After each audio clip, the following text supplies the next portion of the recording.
Assalamualaikum warahmatullahi wabarakatuh. Selamat datang di Seia Iya, temen baru kamu.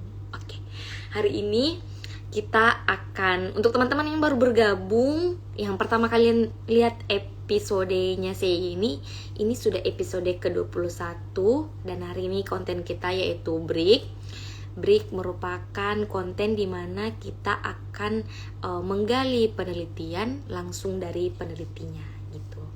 CIE sendiri itu komunitas di mana kita akan mendekatkan penelitian psikologi untuk tips-tips kehidupan sehari-hari gitu. Kan penelitian psikologi seperti yang kita tahu semua itu susah banget daripada penelitian yang telah kita lakukan bertahun-tahun. Gak tahun-tahun deh, tapi ada yang bertahun-tahun ya. Hanya disimpan di perpustakaan.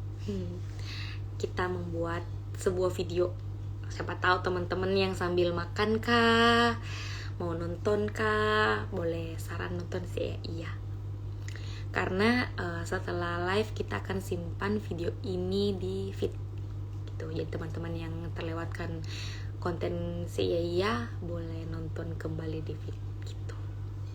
Hari ini kita akan kedatangan kakak psikologi angkatan 2015 yaitu Kak Yaya. Sambil menunggu Kak Yaya, aku mau menyapa teman-teman yang sudah hadir. Terima kasih telah bergabung. Apa kabar teman-teman? Terima kasih selalu setia nonton saya ya. Beberapa kakak-kakak psikologi benar-benar baik nonton sampai episode ini. Alhamdulillah sudah 21 gitu. Sambil menunggu kakak Yaya.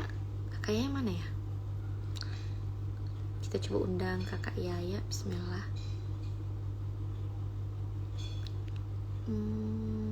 Yaya.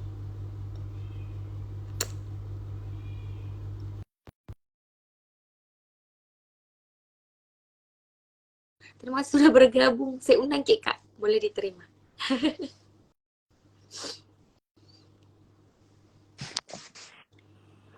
Assalamualaikum Kak. Halo, Waalaikumsalam Ais. Sorry telat Kak. Dari mana? Aduh rahasia lagi. Kayaknya apa kabar? Baik, Alhamdulillah. Ais, Alhamdulillah baik juga. hanya nggak ketemu sama Ais. Kak, kapan Ki? Tahun berapa Ki lulus Kak? Berapa itu deh? 2021, 20. 2020, berarti dari tahun 2020 kita ketemu 3 tahun makin ketemu berarti nih Kak. Ya, nanti bisa jadi volunteer di Mentari ya. Boleh? Iya dong, datang dong. Aduh, masuk nih semua followersnya Kak Yaya ini. Oke, tadi sebelum tak masuk sudah memperkenalkan apa itu Break dan CIA. Makasih Kak Yaya sudah mau diganggu waktunya. Ini harusnya ketemu beberapa minggu yang lalu ya Kak. Cuma CIA yang akhirnya kembali. Oke. Untuk teman-teman yang mau bertanya di Kak Yaya boleh di kolom komentar. Sebentar kita bacakan pertanyaannya untuk teman-teman. Sekarang kita bertanya seperti pertanyaan orang lain yang belum mengenal Kak Yaya. Boleh Kak Yaya memperkenalkan diri dulu. Oke, halo teman-teman semuanya. Perkenalkan, nama saya Suraya Subseknon. Biasanya dipanggil Yaya. Saya mahasiswa Fakultas Psikologi angkatan 2015 dan lulusnya tuh kalau saya nggak salah ya, kalau saya nggak salah ingat, astaga, padahal baru-baru juga lulusnya 2020 gitu. Dan sekarang alhamdulillah sudah bekerja di salah satu perusahaan lokal di Makassar gitu. Masih pertanyaan awal ini Kak Ika. Saya mau bertanya statusnya Yaya. Status apa dulu tahu ini sudah tadi disebut lagi bekerja. Adakah status-status yang lain? Halo Kak Ika. Mau dijawab Kak Yaya atau mau di skip? Ya, saya statusnya saat ini adalah masih single and free. Asik. Loker katanya. Sambar ini kayak ikan. Apa di yang cocok untuk Kak Ika? Iya. Asik. Ya banyak sekali orang dalamnya perusahaan ini. Mungkin Kak setiap Yaya ketemu ini, ke orang itu mami udah bilang. Kak Yaya ini kan tadi kita perkenalkan diri bahwa sekarang lagi bekerja Ki di satu perusahaan. Itu lulus Ki langsung kerja di situ atau ada aktivitas lain Kak setelah lulus? Jadi pas lulus itu saya lanjutnya sebagai asisten dosennya dari salah satu dosen kita di Fakultas Psikologi, Ibu Kiki gitu. Jadi selama kurang lebih hampir setahun jadi asisten dosen, baru kemudian coba cari-cari kerja dan alhamdulillah keterima di tahun 2021 gitu. Uh, Pertanyaan random gini Kak, kenapa memiliki bekerja? Kan banyak yang akhirnya lulus terus kuliah lagi gitu. Jadi sebenarnya itu hari kebetulan ada panggilannya gitu, maksudnya ditawarkan juga sama teman. Jadi sebenarnya saya enggak cari kerja yang kayak masukkan lamaran kemana-mana gitu. Jadi alhamdulillahnya dapat tawaran kerja. Jadi saya bilang kenapa tidak, kan tidak ada Ki sekarang waktu itu hari enggak ada, masih kosong. Terus kayaknya itu hari belum memang terbuka pendaftaran untuk lanjut S2. Jadi saya mau challenge juga, maksudnya saya kerja nih dulu sementara untuk dapat kumpulkan pengalaman-pengalaman, nantilah dilihat setelahnya seperti apa. Dan alhamdulillah sampai sekarang masih bekerja di tempat yang sama.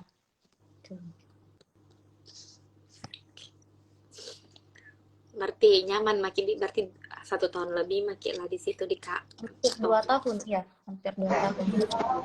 Halo Kak Asma. Halo Kak Kasma. Halo. Siap. Silakan dilanjut. Oke deh Kak, ini biasanya kita tuh bertanya Ki, kan kita dari psikologi, terus dengan pekerjaan yang sekarang, sebenarnya kenapa memiliki bekerja di perusahaan itu, padahal kan dengan latar belakang psikologi tak punya Ki banyak opsi lain begitu. Ya mungkin jalannya harus kerja dulu, karena pada saat itu memang hampir setahun itu hari jadi asisten dosen, saya juga mau cari pengalaman yang lain gitu. Nah itu tadi saya bilang ada ditawarkan sama teman. Jadi mungkin pada saat itu juga niatku mungkin lanjut S2 itu masih kurang Ki gitu. Jadi saya bilang biar misalnya kerja dulu, cari pengalaman seperti apa sebenarnya dunia kerja itu. Karena memang kan sebelumnya pernah magang waktu itu hari KKN yang di kantor itu. Iya, Saya KKA. kamu ya KKA. Nah itu dari situ menurutku masih kurang yang saya rasakan karena cuma 3 bulan gitu. Jadi saya mau nambah pengalaman. Ya. Itu tadi kan kita bilang karena kosong Ki dan mungkin coba dunia kerja, padahal latar belakang psikologi yang mungkin banyak opsi lain tak. Berarti masuk di psikologi pun itu bukan Ki berencana kayak kalau masuk ke ini S1 setelah ini saya mau kemana, enggak. Jadi awal masuk psikologi itu apa alasannya Kak? Saran Kak atau kita Kak atau memang ada nih target-target selanjutnya? Sebenarnya saya masuk psikologi itu awalnya karena saya mau padahal saya naik tapi ternyata masuk di psikologi ada hitung-hitungan dulu Kak Asmar, mungkin kita mood dulu kalau mau pakai bicara.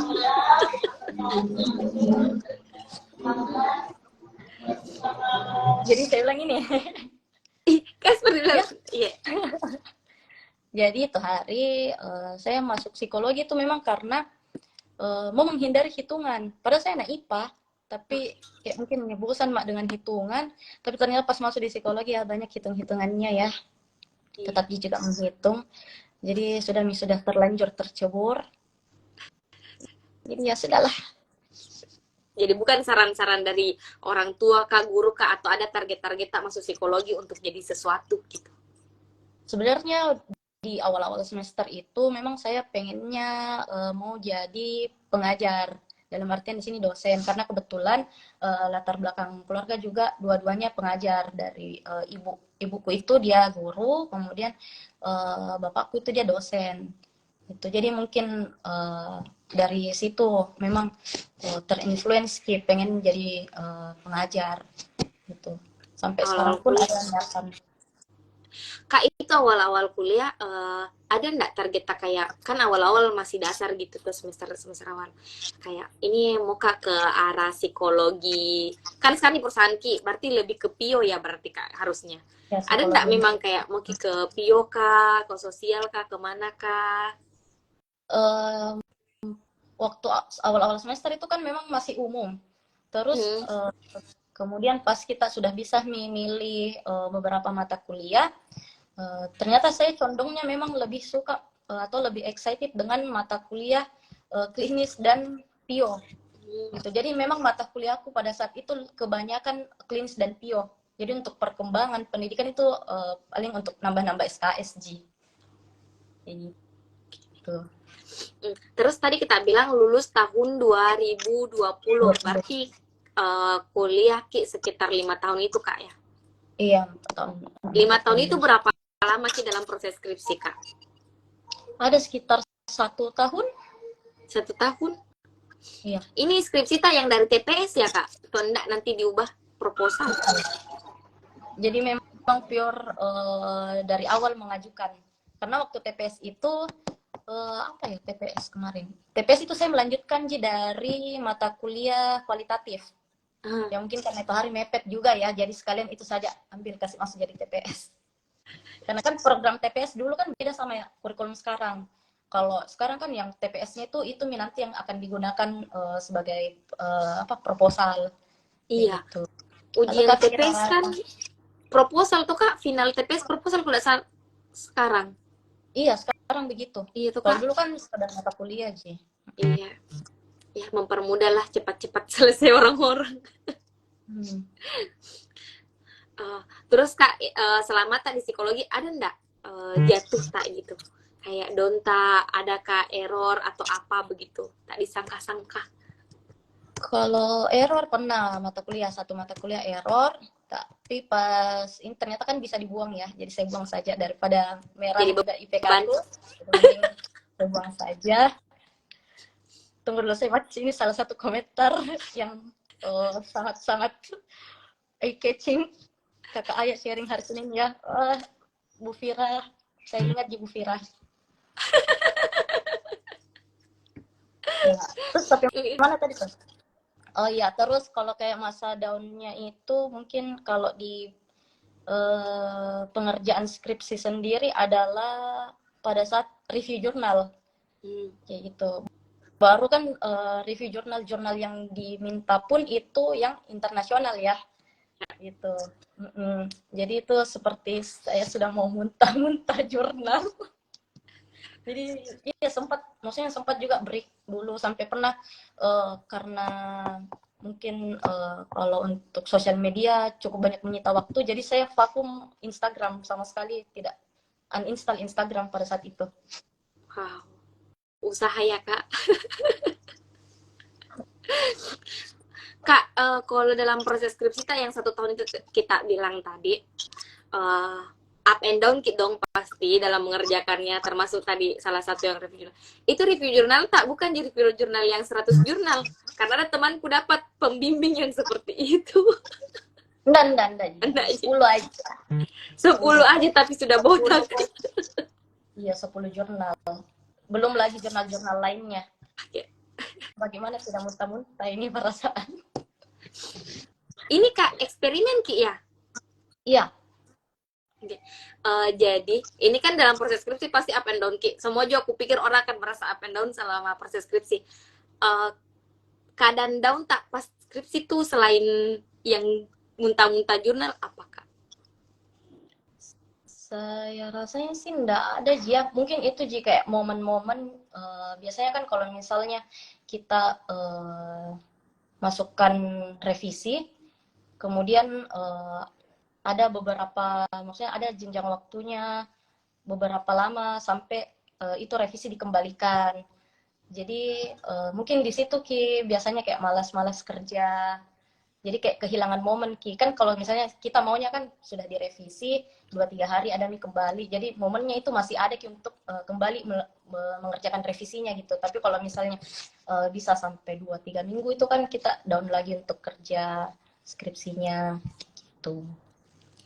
Terus saran Kak, bagaimana cara tak pas kembali itu skripsi, revisian, masih mau kerja gitu?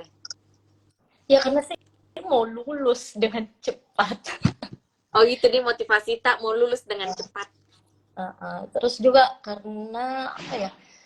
Memang ini skripsi juga saya tidak terlalu menjadikan Ki beban. Jadi maksudnya tidak ada. Alhamdulillahnya ya pada saat proses pengerjaan skripsi itu tidak pernah Ji sampai yang nangis-nangis ini enggak. Alhamdulillah enggak Ji. Giginya Alhamdulillah. itu kayak meragukan juga iya. Bukan Iya. jadi denial itu jinya. Enggak. Kak Kasmar cepetan mau kita tanyakan tadi ku minta gimut. Lanjut dulu. Lanjut dulu. Iya. Kak, berarti kan dapat Ki pandemik itu waktu tak ujian pendak 2020 tuh Kak? Iya, jadi itu pada saat alhamdulillahnya hampir apa ya, 1 minggu setelah saya pengambilan data itu sudah lockdown kampus. Jadi memang ya alhamdulillah sudah pengambilan data. Jadi pada saat lockdown kampus itu memang saya kerja nih semua data aku itu saya kumpul. Coba kalau kan itu ada temanku itu salah satu anak bimbingannya juga Bukiki. Mereka tuh stuck Ki untuk lakukan penelitiannya karena pandemi kan. Saya tahu siapa itu ya. Ya, iya pasti kan. Saya tahu siapa itu. Main rahasia-rahasia Kak orang di sini. Karena saya salah satunya. Iya. Ibu Kiki. Berarti itu pandemik di saat seperti itu kita Kak malah membantu di karena kan jadinya semua online. Iya ada positif negatifnya sih. Kalau negatifnya itu ya untuk ketemuan langsung sama dosen-dosen pembimbing itu jadinya agak terhambat Ki. Gitu. Kira malah mempermudah Kak karena secara online Ji. Iya, tapi kan pada saat itu memang pandemi yang lagi ini banget. Dosennya pun memang agak ini ya, maksudnya mungkin ada juga aktivitas lainnya gitu.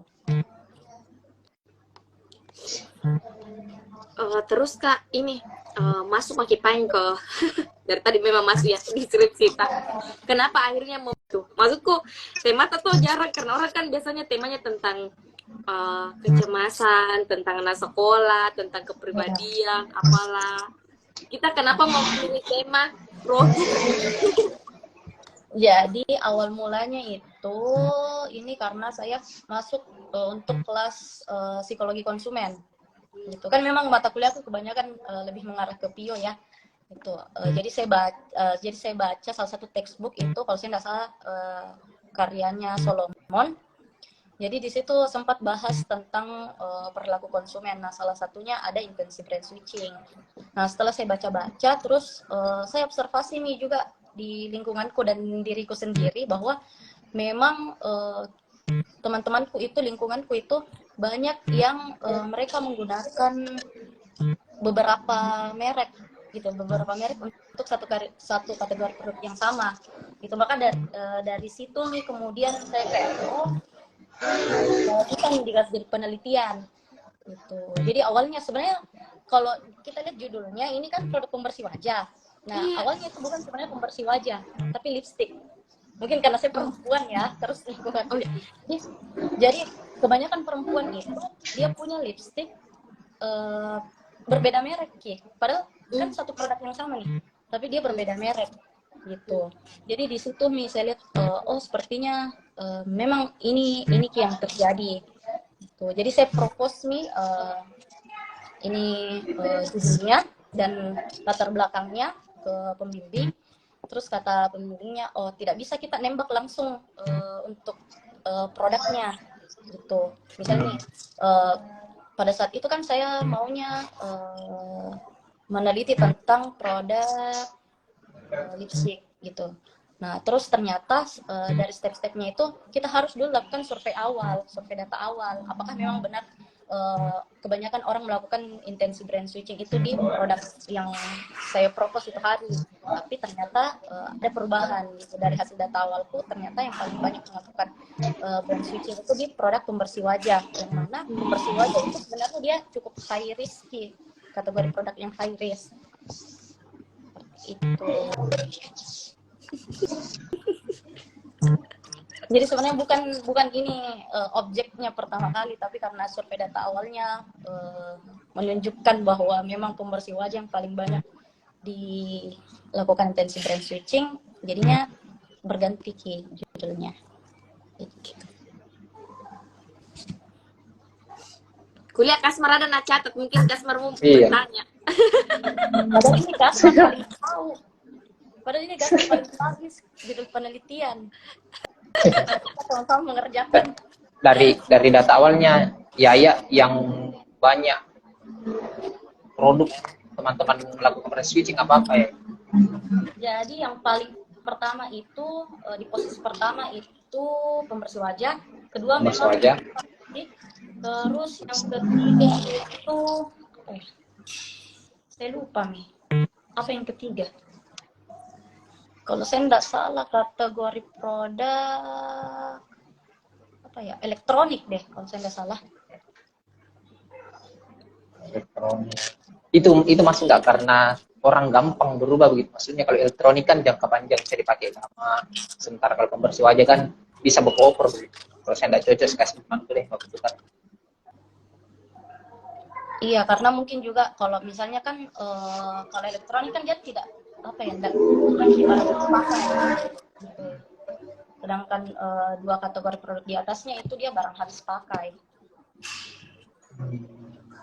Artinya data awalnya yang paling tinggi pembersih wajah, akhirnya pilih pembersih wajah. Iya. Apa sih brand switching ini, apa sih ya? Jadi brand switching ini adalah brand switchingnya atau intensi brand switchingnya? Bisa, yang mana mau kita jelaskan? Jadi kalau intensi brand switching ini adalah dorongan seseorang itu untuk dia cenderung beralih merek dari pada satu kategori produk yang sama gitu, dan itu dipengaruhi oleh beberapa faktor. Nah, diantaranya ini yang variabel bebasku di skripsi ini itu word of mouth, dipengaruhi oleh word of mouth. Kategori produk, jadi misalnya pembersih wajah merek A, merek B, merek C, seperti itu. Iya, jadi dia satu kategori sama, tapi orang cenderung akan berpindah-pindah ke merek lain. Jadi Yaya ambil ini pembersih wajah karena tadi di pengalaman dari lipstick tadi. Data awal sih. Terus kenapa bisa terhubungnya sama word of mouth? Ya, ini istilah ini sih saya pertama kali dengar pada saat di Ibu Kiki memang. Ya selama kuliah juga tidak pernah dengar, nanti di Yaya baru dengar. Jadi dari beberapa jurnal yang pernah saya baca, memang salah satu faktor yang mempengaruhi kuatnya intensi brand switching itu adalah faktor dari lingkungan. Itu salah satunya word of mouth. Jadi pemberian word of mouth itu dia cukup berdampak sih untuk mendorong individu itu melakukan suatu perilaku. Salah satunya ini ada pertanyaan deh, Ais. Pertanyaannya Kakak Daju. Teori intensinya pakai Adsen ya? Iya Kak, ini pakai teorinya Adsen, Fishbane dan Adsen, yang teori apa ya?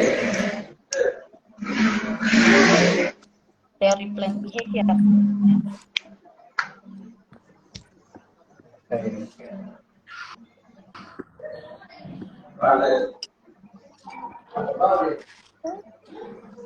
Ternyata susah ya, jadi ada perkembangan di antara orang-orang Pio. Saya bingung sendiri.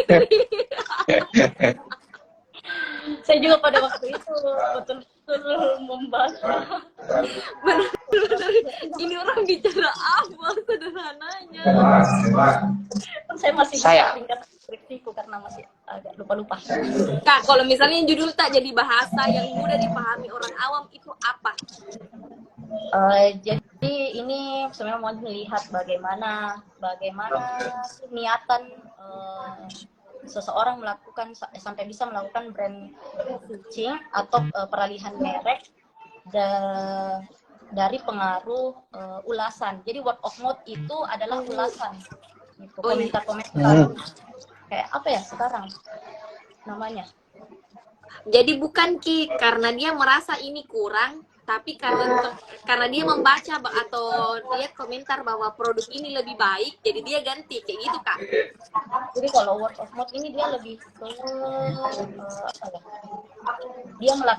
dia memberikan atau dia melakukan word of mouth atau ulasan itu berdasarkan pengalamannya. Jadi dia tidak seperti dia non komersial tuh, gitu. Maksudnya non komersial gimana ya? Ya artinya dia tidak dibayar oleh yang Berarti misalnya kalau saya dengar dari teman saya produk ini, itu sudah masuk dalam kategori word of mouth. Iya, karena kan maksudnya temannya itu kan intinya dia pemberi word of mouth atau pemberi word of mouth itu bukan seseorang yang bukan influencer gitu. Jadi memang pure dari customernya yang sudah pernah menggunakan. Artinya kalau orang yang kadang kan bilang sebuah bibir, artinya kalau orang yang memang dibayar menjelaskan produk itu nggak masuk lagi dalam kategori word of mouth. Iya, itu dia jatuhnya sih lebih ke ini ya, komersial, iklan komersial. Komersial. Nah, betul kayak ke review produk. Tapi mungkin bahasa ini word of mouth. Betul. Saya begini ya, ada enggak bacaannya Yaya bahwasanya itu word of mouth itu berpengaruh karena budaya kita ini di Sulawesi itu senang bicara gitu. Kalau dari segi budayanya sendiri, kalau ada satu tuh saya memang tidak dapat di konteks budaya karena lebih universal gitu.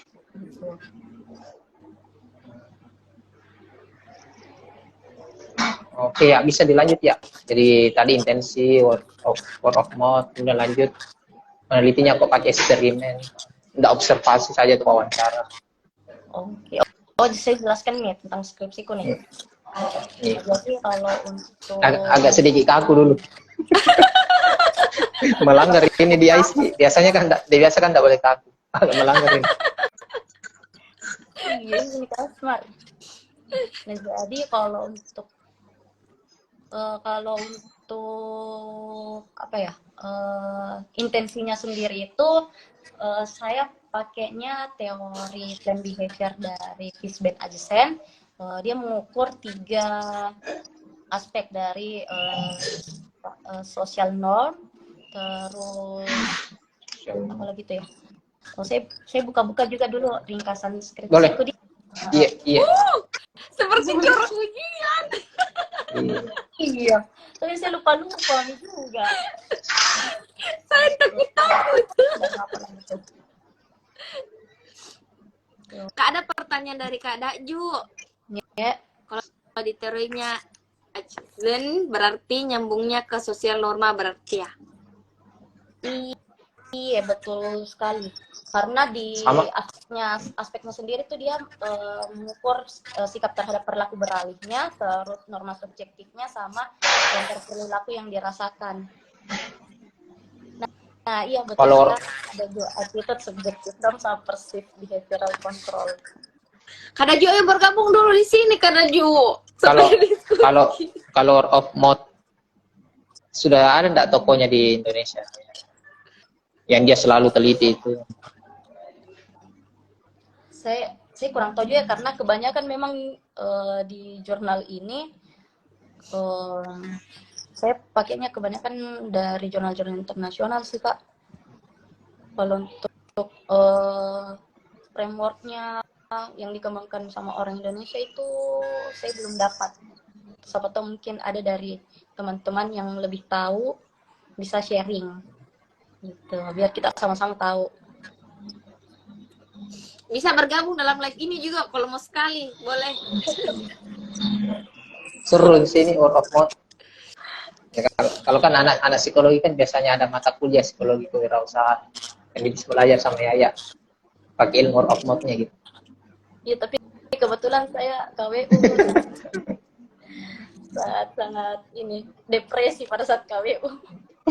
Lebih depresi saya ikut mata kuliah KWU dibanding kerja skripsi.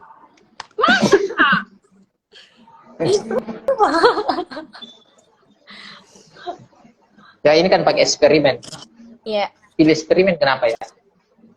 Nah awalnya itu pada saat saya propose ini ke dosen pembimbing, awalnya itu pakai yang kuantitatif pure. Tapi dari pembimbingnya mengarahkan untuk oh ini sebenarnya judulmu bisa dilakukan untuk metode eksperimen gitu. Mungkin karena ya saya kurang tahu apakah memang pembimbingnya lebih suka metode-metode eksperimen. Sebenarnya sempat ragu juga karena biasanya kan kakak dulu tuh banyak yang bilang wah eksperimen itu susah Ki, banyak sekali memakan waktu dan segala macamnya gitu. Jadi pada saat itu sebenarnya sempat ragu, tapi untungnya pembimbingnya ini sangat suportif, terus memang benar-benar dia apa ya banyak sekali sharing tentang ini. Dia bilang, oh kamu bisa ya ini eksperimen, bisa sekali gini, bisa sekali gini. Jadi akhirnya, iya baiklah Bu, saya akan melakukan eksperimen. Dan untungnya mengayomi pembimbingnya. Iya, alhamdulillah, dua-duanya.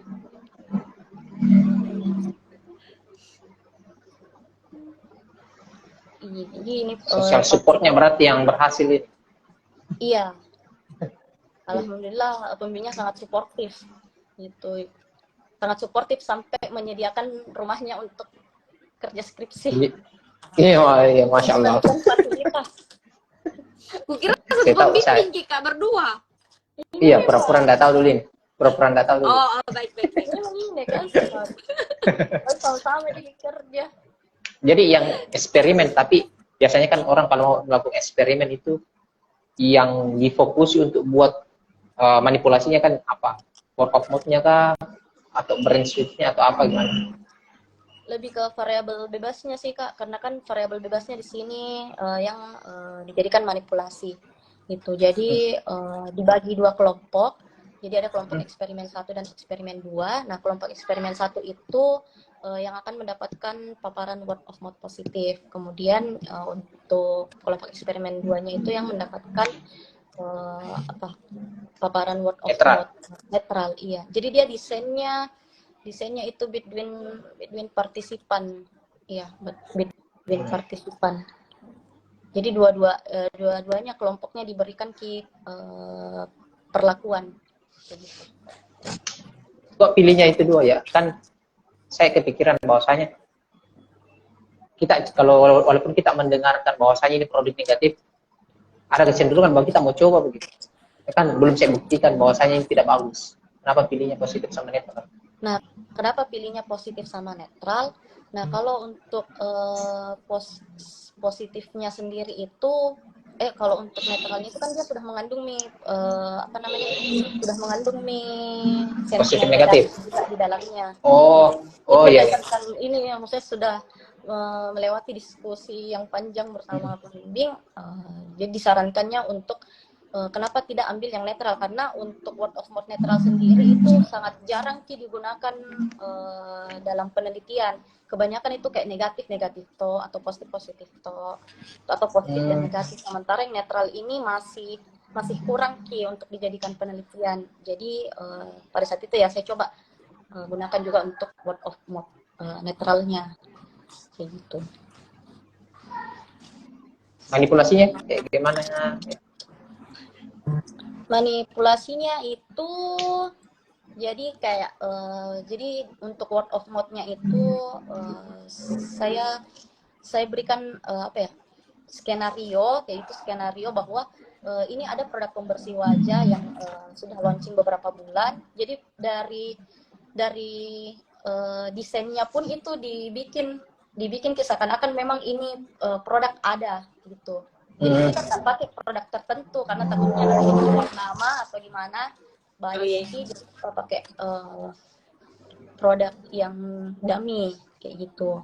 Terus nanti jadi ada beberapa ulasan yang diberikan terhadap produk itu.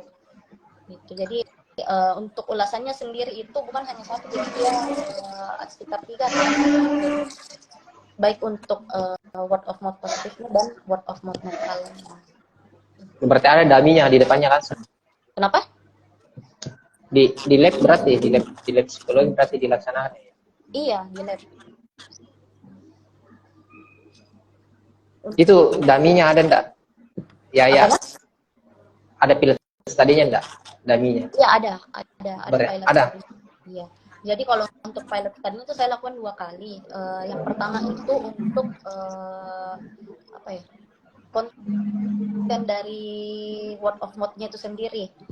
Jadi untuk word of mouth positifnya saya berikan beberapa ulasan, terus nanti dipilih sama partisipan yang ikut pilot tadinya bahwa yang mana ini benar-benar positif. Nah kemudian untuk word of mouth netralnya juga sama. Jadi kita singkatnya WOM saja. Jadi WOM. Ya WOM. Kalau WOM bahaya sih WOM finance. Enggak.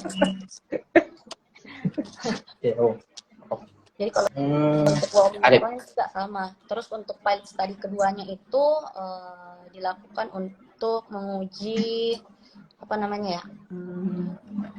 waktu durasi videonya sama instruksinya. Jadi videonya itu sendiri yang sudah jadi sama instruksinya gitu. Jadi dinilai apakah benar, apakah kejelasan bahasanya itu mudah dipahami, pemilihan katanya, terus panjang durasinya itu bagaimana. Ya lebih ke situ bisa kalau untuk pilot study-nya. Oh, word of mouth-nya ini diberikan dalam bentuk video berarti ya? Iya, dia bentuknya video. Jadi pada saat itu untuk proses kita ini kan kebetulan untuk partisipannya itu 60 orang. Itu 60 orang dan itu kita bagi secara random siapa yang masuk di kelompok eksperimen pertama dan kedua. Terus pada saat itu sebelum mereka melakukan sebelum mereka diberikan paparan WOM itu mereka ngisi inform consent, biasanya kan seperti itu ya. Iya. Consent. Nah, ngisi inform consent, terus diberikanlah video diberikan instruksi bahwa saat ini anda kondisinya seperti ini, pokoknya dibuat skenario lah. Itu dibuat skenario, terus sudah itu diminta untuk nonton videonya. Setelah itu ada manipulation check. Setelah nonton videonya itu kemudian diberikan kuesioner terkait intensive brain searching gitu. Lalu setelah itu diminta untuk ngisi manipulation check. Biasanya kan kalau eksperimen memang harus ada prosedur itunya ya, manipulation check-nya gitu. Itu brandnya, sorry ya, tadi kan brandnya dihadirkan atau tidak ini? Brandnya, daminya dihadirkan? Iya, jadi ada tampilan brandnya, terus ada istilahnya kayak klaim dari brandnya, kayak gitu. Tapi itu dalam video atau fisik ada? Dalam video. Oh, dalam video. Gitu. Berarti yang edit siapa ya?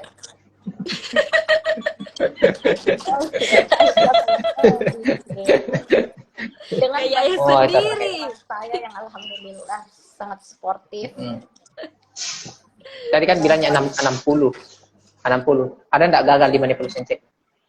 Ya, jadi akhirnya itu 57 orang partisipan yang bisa diolah datanya karena ternyata 3 orangnya itu gagal dalam manipulation check-nya. Gitu. 3-nya itu harusnya di mana? Kenapa? 3-nya itu positif kah, netral kah, atau 2 positif 1? Saya lupa. Berarti artinya sebenarnya berhasil kan kalau hanya 3 manipulation check gagal artinya berhasil kan?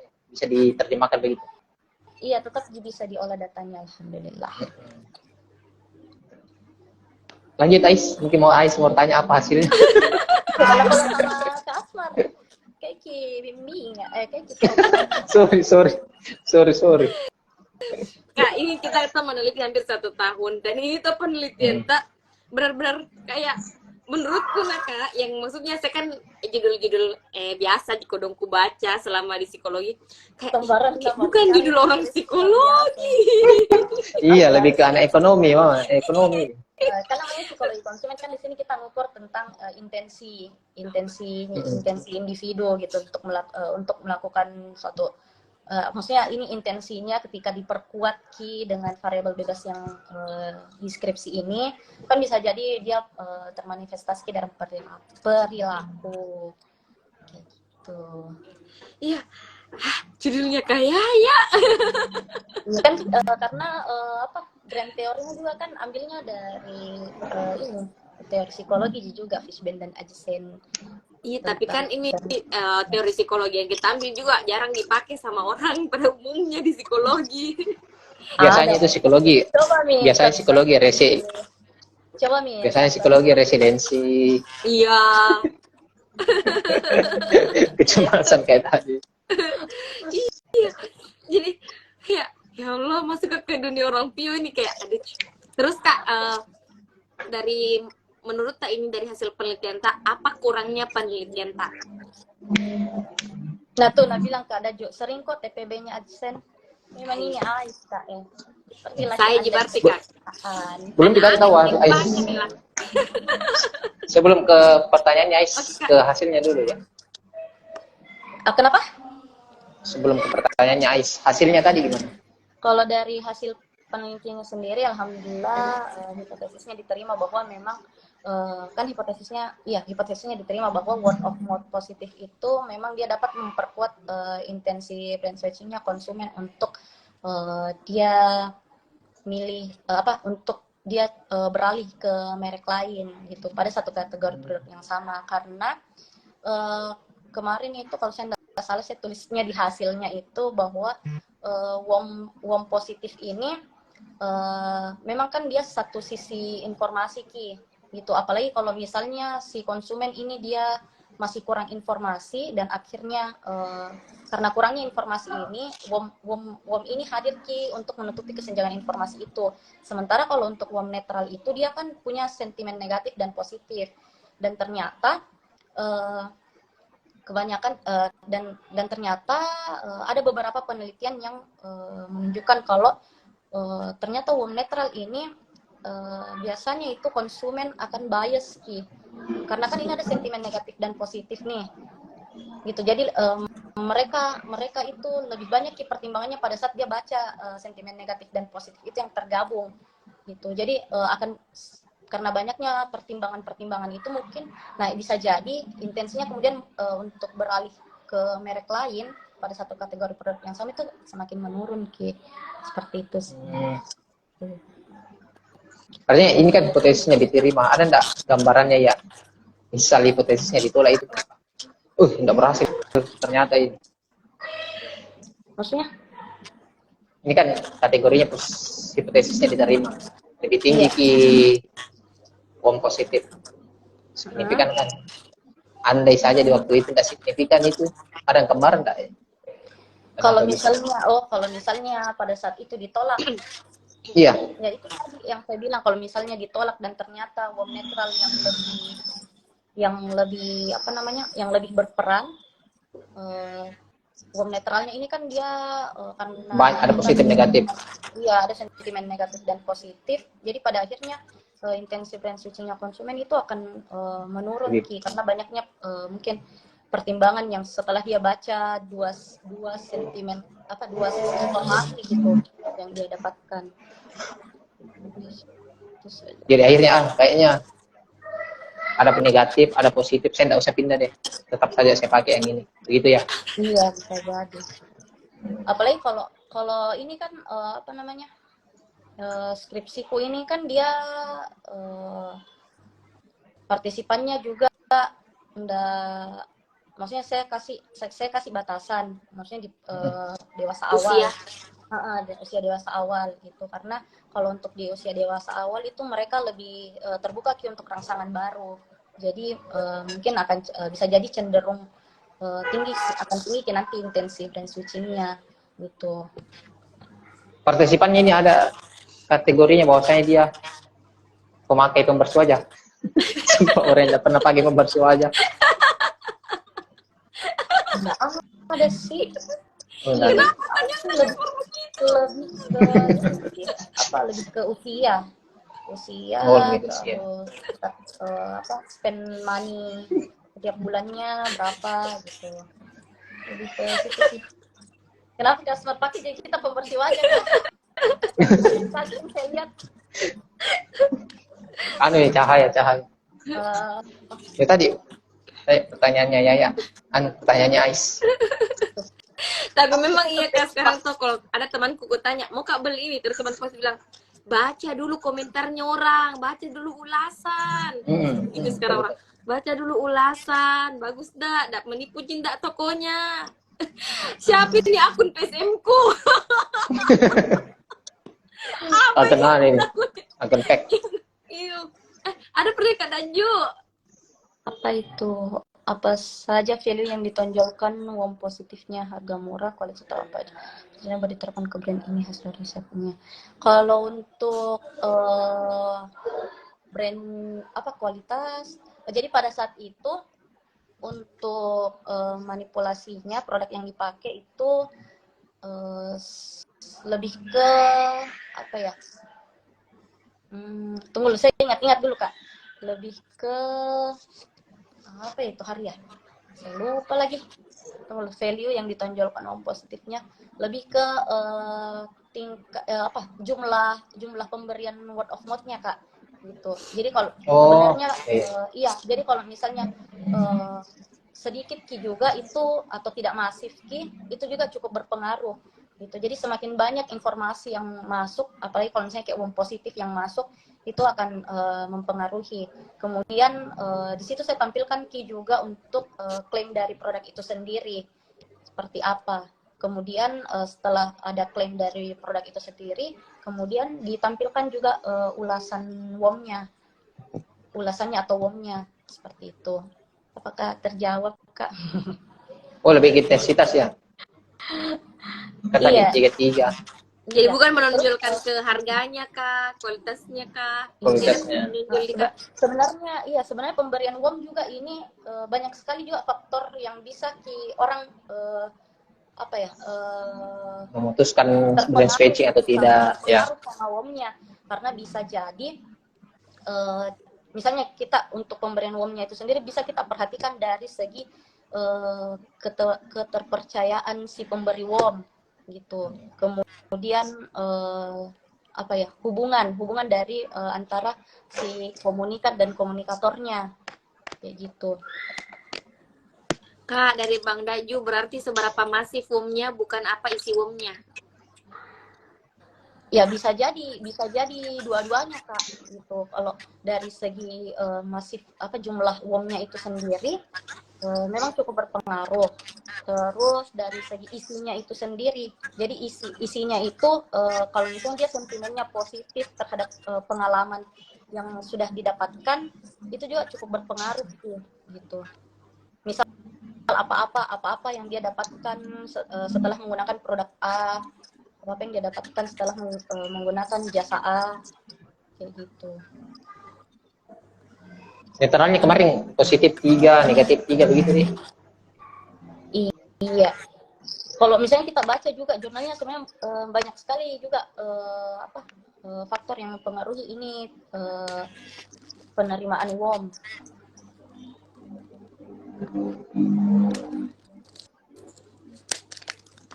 Masih ada Kak? Masih ada ditanya. Sebelum ke Ais. Anda jelas bertanya. Enggak ada sekali kalau pertanyaan aku, siapa tahu ada juga kan masih banyak yang tidak tahu. Iya Pak. Bisa kayaknya bisa. Saya kalau Kak Daju bilang ini ada juga Bung Maki. Iya. Kalau Kak Daju bilang ini menarik Kak. Ini salah satu alasannya saya hadir Kak. Banyak penelitian menarik Kak. Cuma ya berakhir saja di perpus. Iya, kayaknya kalau saya tidak salah apa itu dia pernah Pernah satu kali itu Bang Daju bawa materi di mana ya, tentang apa itu? Sespor. Bukan, teori apa Tenang itu? dulu Kasmar Rodrik ya. Nudge teori, bagaimana tulisannya itu? Nudge teori. NUDGE, Nudge Theory.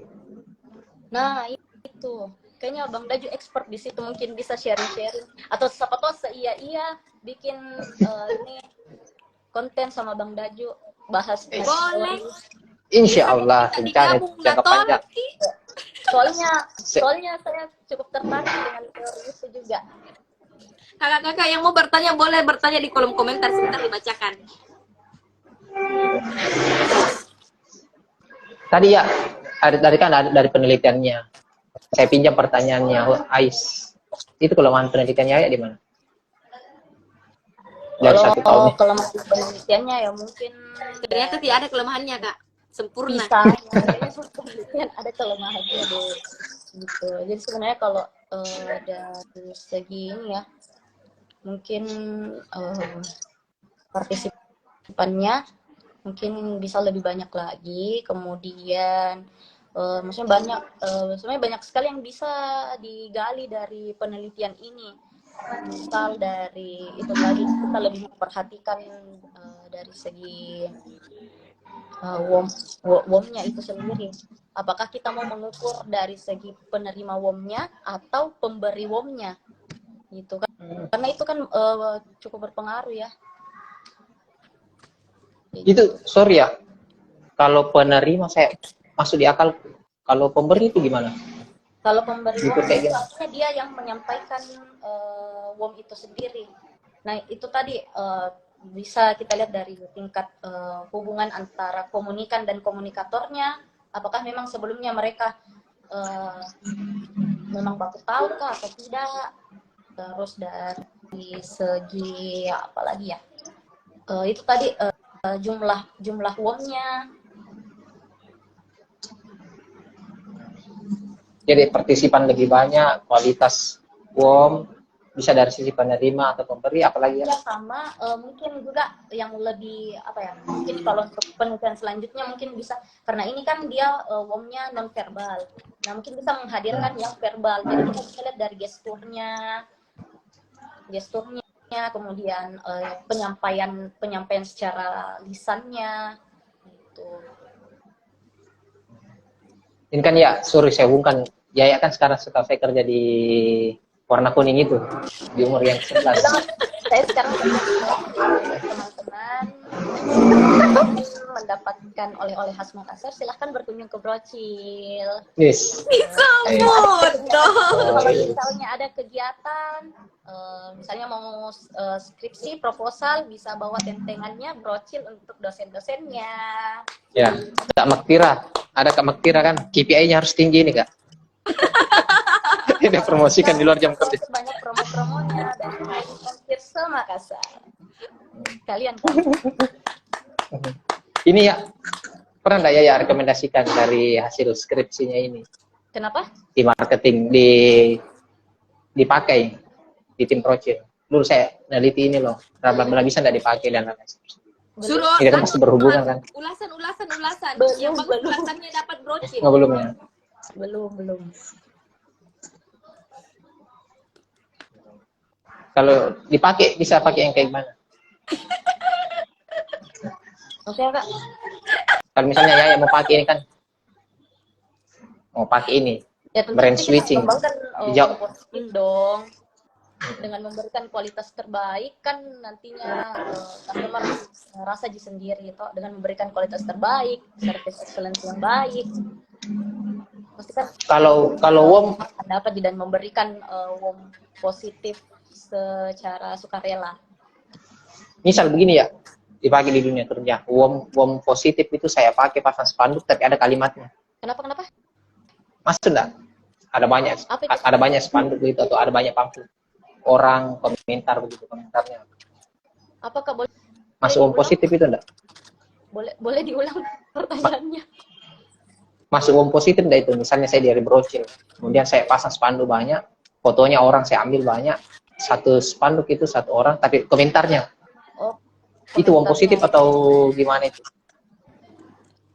Iya, termasuk juga sebenarnya itu yang positif gitu. Tapi kan itu kalau misalnya dari brochurnya yang ambil sendiri, Terus ya komersil berarti sudah jauh. tergantung juga kalau misalnya memang customer memang yang memberikan ulasan, itu kan jadinya ndak ini ya, itu kan memang kayak influencer yang dibayar, itu kan dia komersil. Itu kan sekarang banyak orang yang contoh saya reseller atau apa, saya jual produkku, ada orang beli suka saya screenshot kemudian saya share kembali, maksud enggak ini? Bagusnya sih kan Enggak ya? itu memang langsung dari customernya. Oh langsung dari customer. Iya. Saya ingat. Eksekusi lanjut. Iya kak, ini tuh kan variabel yang kita pilih jarang dipakai di psikologi yang ku tahu. Bahkan judul-judul sekarang kan orang kalau mau ujian ditampilkan siapa yang mau ujian beserta judulnya. Dan sejauh ini kayaknya 2 tahun ini kalau kulihat orang ujian tidak ada yang pakai judul tak deh variabel yang kita pakai. Padahal bisa banyak sekali dieksplor. Coba kalau misalnya kan ini saya pakainya WOM ya. Coba kalau misalnya kita angkat IWOM gitu. IWOM apalagi kan digitalisasi. Maksudnya penyebaran informasi masif banget gitu. Ya, nah terus toka ini saya kan penontonnya banyak adik-adik yang mau TPS, sementara TPS atau proposal. Kalau misalnya dia kan biasa orang kayak saya dulu yang kata Uka disuruh cari variabel yang positif karena terlalu banyak nih variabel orang ambil variabel negatif dalam penelitian psikologi. Kalau ada sekarang ini kan disuruh mencari sesuatu yang baru atau masih jarang gitu. Beberapa yang ku dengar sekarang meneliti itu disuruh cari variabel yang masih jarang dipakai gitu. Dan ini variabelnya Kak Yaya juga masih jarang sekali dipakai. Nah, kalau Kak Yaya mau kasih saran ke teman-teman yang sekarang sedang meneliti, apa begitu Kak? Kalau saya sih sarannya supaya penelitiannya itu bisa juga lebih memudahkan. Coba kalau misalnya kita baca jurnal, sebenarnya itu metode yang diberikan sama pembimbingku itu dia works gitu. Misalnya kita review 10 jurnal, terus dari 10 jurnal itu kita lihat implikasi penelitiannya apa, atau misalkan biasa di akhir jurnal itu ada saran penelitian. Ini loh yang bisa digali lebih lanjut. Nah, ambil saja dari situ. Gitu. Apa yang bisa kita, atau mungkin karena apalagi kalau kayak misalnya jurnal internasional gitu, itu kan bisa kita lihat dari konteks budaya juga. Itu kan kalau misalnya anggaplah misalnya jurnal internasional kita itu kan misal dipengaruhi sama budaya misal di Amerika. Kalau di Indonesia bagaimana? Apakah sama kinerja penelitiannya atau tidak? Kan bisa sesimpel itu sih kalau sayanya ya. Bahkan nanti kalau pembimbingnya gitu, atau mungkin kalau dari skripsiku sendiri. Nah, saya ini kan masih mengukur niat nih, intensi brand switching. Nah, mungkin ada adik-adik yang tertarik mau mengukur dari segi perilakunya, dan itu kan bisa juga gunakan grand theory yang sama. Kalau misalnya ini kan kecenderungan ya, kalau misalnya langsung ke perilakunya itu kayak gimana? Ya tetap bisa kita ukur, mungkin akan lebih mengeksplor lagi pakai grand theory yang itu tadi, Fishbane dan adjacent. Jadi sebenarnya kayak dia itu bagannya mungkin nanti bisa kita search di itu, bagannya memang sampai ke perilaku sampai. Iya, karena kalau saya nggak salah waktu itu hari saya baca-baca juga banyak yang menerapkan TPB ini untuk mengukur perilaku. Ya, Kak. Berarti dari sarannya Kak Yaya tadi itu, dari skripsinya Kak Yaya, saran nih juga dosen yang sama, pembimbing yang sama, supaya lebih diayomi juga seperti Kak Yaya ya. Tidak usah disebut, semua orang sudah tahu. Saya kepikiran ya, kalau langsung ke perilaku, misal ada 2 di psikologi ya, misalnya kita langsung mengukur perilaku. Kemudian ada di psikologi, kita ambil contoh lah Yota, berproduk yang lain. Jadi ada yang terbiasa beli Yota, temannya yang komunikasi. Begini, akhirnya pindah, bisa mungkin begitu ya, kalau langsung ke perilakunya. Iya, bisa.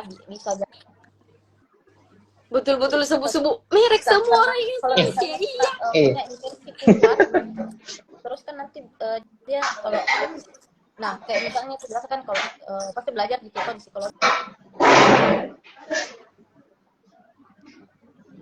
Kayak ya jaringanku atau jaringan tak ini? Jaringan kayak ya. Aja nanya.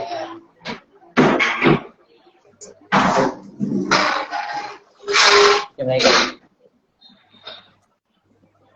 Ais, hilang Iya. ya Ais. Seru loh ini. Brand switching. Aduh, please lah jaringannya kayak ya. Oh, Ya. gitu. Tuh Kak, undang kembali Kak Yaya. Bismillah. Saya sebut Yota Ais karena lagi di Yota.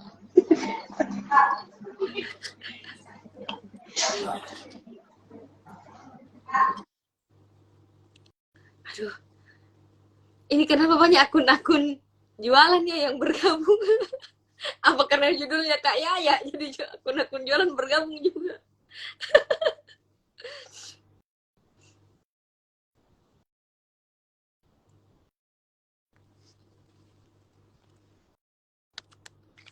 Coba aku undang kembali Kak Yaya.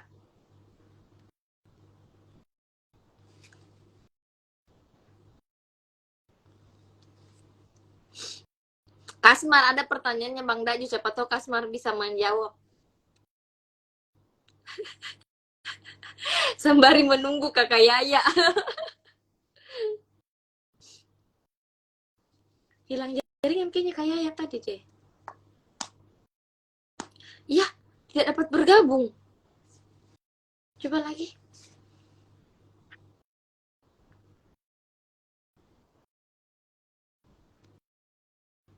Bismillah.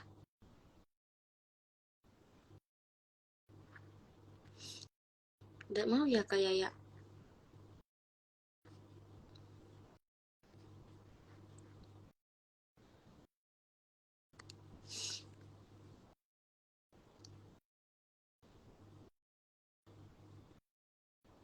Putus koneksinya Kak Yaya.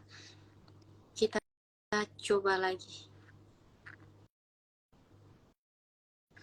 Oh, komentarnya Bang Daju. Bismillah. Yulah.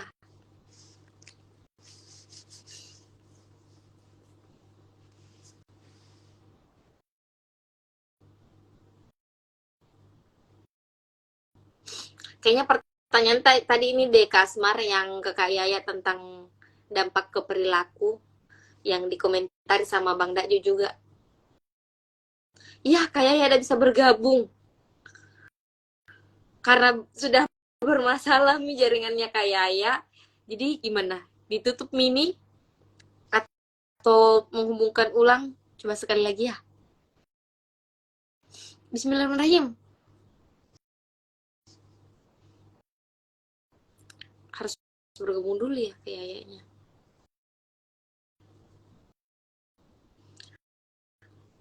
Kayaknya. Oke, terima kasih teman-teman yang masih menonton saya dari awal. Ada tadi yang dari awal deh. Ifti tadi dari awal dari sampai sekarang. Terima kasih teman-teman. Bismillahirrahmanirrahim.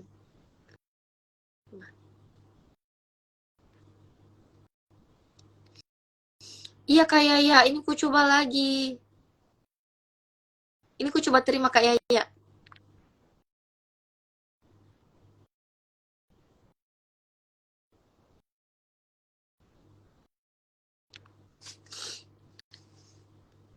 Bagaimana ya? Belum bisa ya Kak Yaya? Tidak dapat bergabung. Bismillahirrahmanirrahim. Tadi ya jelaskan ada gunanya baca 10 jurnal itu, guys. Iya, jurnal internasional.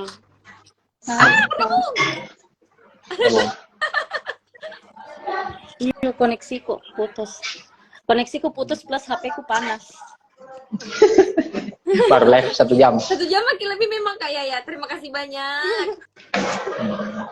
Tiba-tiba putus. Pertanyaan yang salah satu pertanyaan pemungkas kami ya.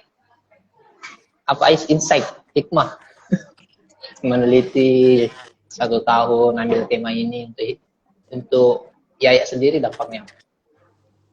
Oke, kalau untuk saya sendiri, menurutku ternyata eksperimen itu ndak sesulit yang dibayangkan pada saat itu ya, maksudnya teman-temanku membayangkannya. Dan alhamdulillahnya saya termasuk orang yang cepat menyelesaikan skripsi di bawah bimbingannya pembimbingku, karena biasanya orang sampai Aduh, gila jaringannya lagi. Tolong. Wih, mantap tadi penjelasannya. Aduh. Biasanya berapa lama itu kakak kalau eksperimen orang? Eksperimen sebenarnya di kepalanya aja dibilang susah, tapi kalau ketemu polanya mudah. Jadi tantangannya eksperimen adalah bagaimana teori itu berhasil dibuat manipulasi. Ya. Oke, kayaknya tadi sampai mana tadi kita bilang? Iya, dimulai dari awal saja ya. Eksperimen Ternyata tidak sesulit untuk yang orang bilang. Ya, terus untuk penelitian eksperimen ini, skripsi ini di bawah pembimbingku dua-duanya itu termasuk, alhamdulillah termasuk cepat gitu, karena ada sampai 2 tahun baru selesai gitu. Dan maksudnya ini bukan saya sendiri yang bilang, nah, tapi pembimbingku sendiri yang bilang bahwa prosesnya itu cepat gitu. Dia juga heran.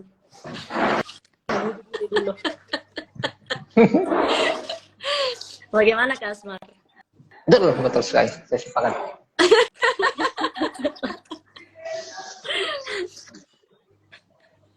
Iya siap katanya. Halo Kak. Ayang Arias. Apa? Iya, namanya Ayang.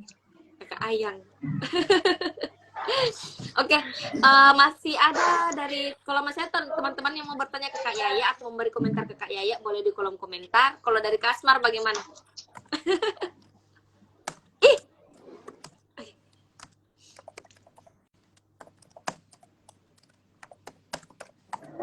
Kenapa Kak? Kita ketik dulu apa mau kita katakan? Apa? Enggak. Sementara buka laptop kan juga ini. Oh, kita yang buka laptop. Kira Kasmar. Kasmar ada mau kita sampaikan lagi? kita tanyakan lagi ke Kak Yaya. Terakhir mungkin ada yang mau disampaikan Yaya ke penonton Yaya atau harapan ke Yaya itu sendiri? Untuk harapanku ke Yaya, semoga kedepannya bisa bikin konten bersama Bang Daju, bahas bagaimana ya? Bagaimana cara sebutnya? Cecep, betul. Amin kan Bang Daju ya?